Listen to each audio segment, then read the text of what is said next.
Magandang takbo mga kamoto. Ang tutorial ko ngayon ay kung paano palakasin ang preno sa hulihan at ano ba ang nakakalimutan na dapat ginagawa sa tuwing magpapalit ng brake shoe sa ating mga motor.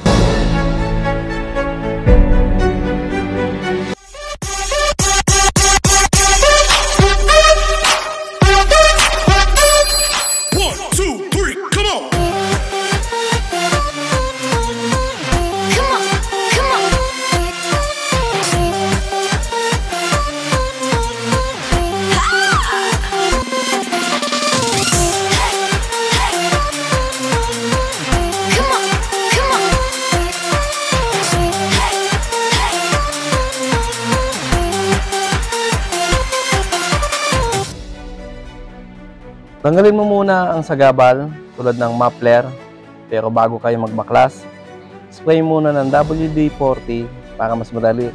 Lalo na sa unang baklas ay talagang mahigpit ang mga yan.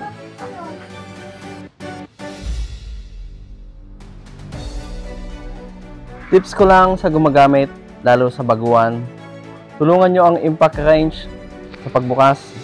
Ito yung didiinan o itutulak nyo ang impact wrench para mas ma-penetrate ang bolt at madaling mabuksan.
Bago hugutin ang gulong, luwagan mo muna ang preno. Pero ngayon, total disassembly ang gagawin namin kasi ipapakita ko kung paano palakasin ang preno, lalo na kung pudpud na ang brake shoe ng motor.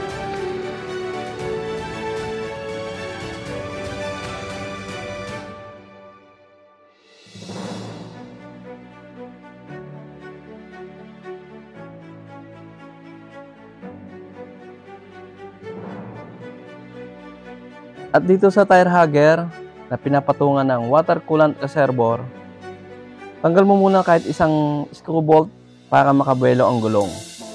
Bawat galaw kamoto dapat maingat at sigurado. Kasi iniingatan din ang spline ng drive shaft o ehe kapag hinuhugot nyo ang gulong.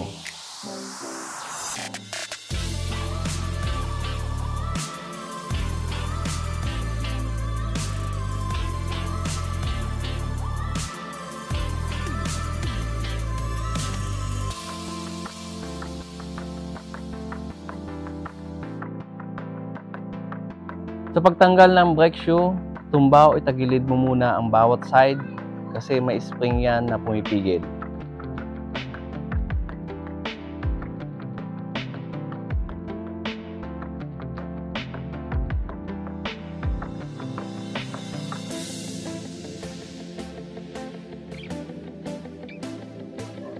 Ito yung parte sa brake arm ng brake assembly na nag-i-stack up kaya matigas ang brake lever kapag pinipiga na ang preno.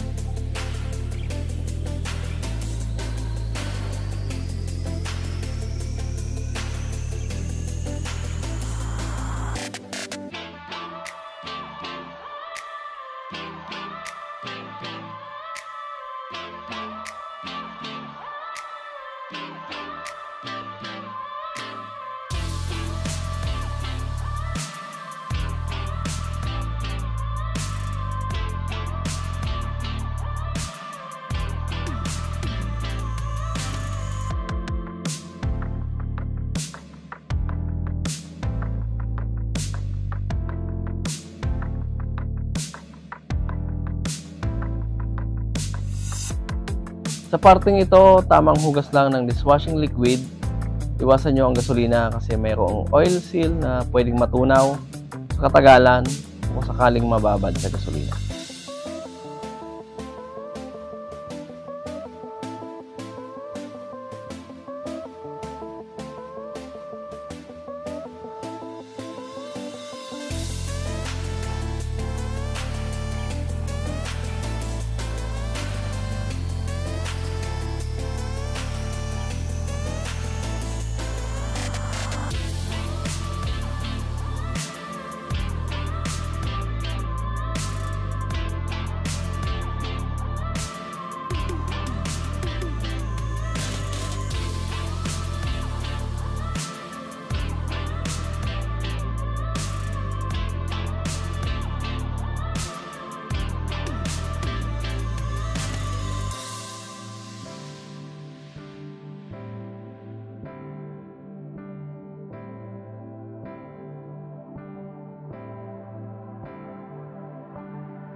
Ito yung brake arm na tandem na sinasabi ko na minsan ay dapat kalasin at hugasan kahit dishwashing liquid lang. Siyempre, yung pinaglalagyan ng brake arm ay dapat malinis at may grasa din.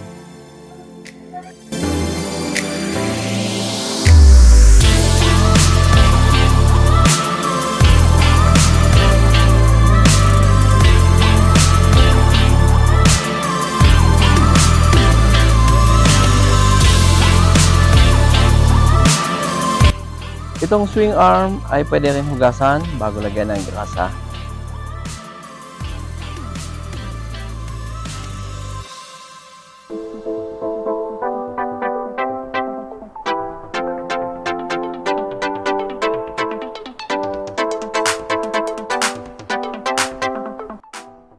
Lalo na itong mugs na kinakapitan ng brake shoe ay dapat masabon at mahugasan maigi para sa pangmalakasang preno.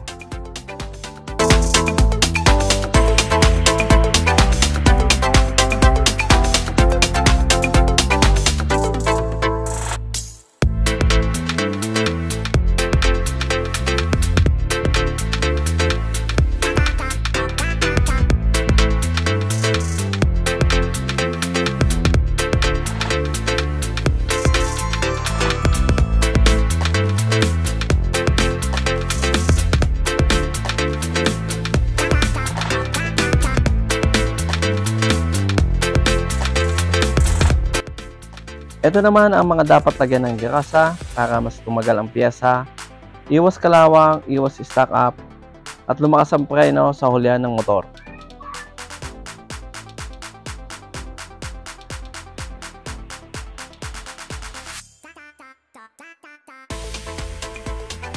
Dito yung sinasabi ko na may oil seal, kaya dapat nililinis at may grasa para di mag-stock up sanhi ng mahinang preno. Grasa ang nagpapatagal sa piyesa sa parting ito ng swing arm, brake arm, at shafting o ehe.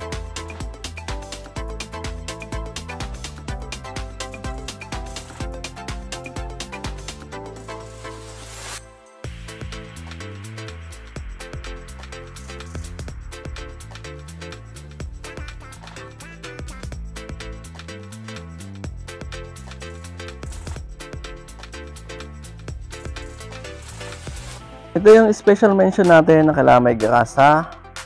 Ito yung tinawag kong brake arm pin. Hindi ko alam kung anong tamang saktong tawag, pero kung alam nyo, i-comment nyo na lang down below baka naman sa kaalaman na lahat.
May guide pala ang brake arm Kamoto para pagbalik nyo ay di kayo maligaw. Take note, yung spring sa brake arm din nakaposisyon at hindi sa brake cable.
Pwede rin kayo mag-adjust ng brake arm kahit nakalagay na ang gulong.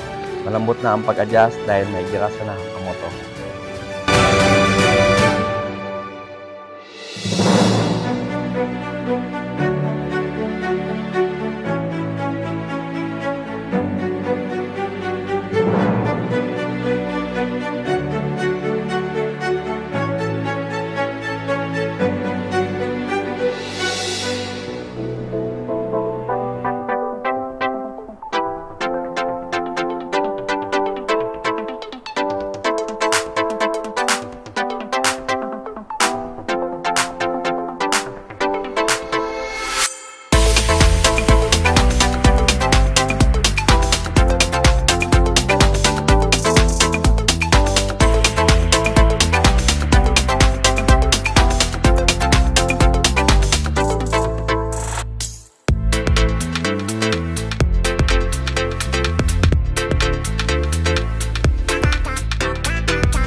Lagyan mo na rin ng grasa itong mga bolt para iwas kalawang.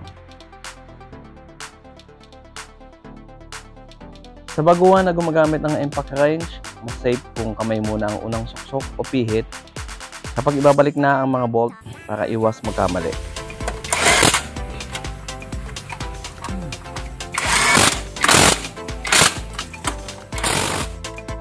At ito nga sinasabi ko Kamoto, mas maganda ang play ng brake arm at konting piga lang ay preno agad. Hanggang dito na lang mga Kamoto at sana po ay nabigyan ko kayo ng konting idea para mas lumakas ang preno ng inyong mga motor. Salamat sa panonood and God bless to all.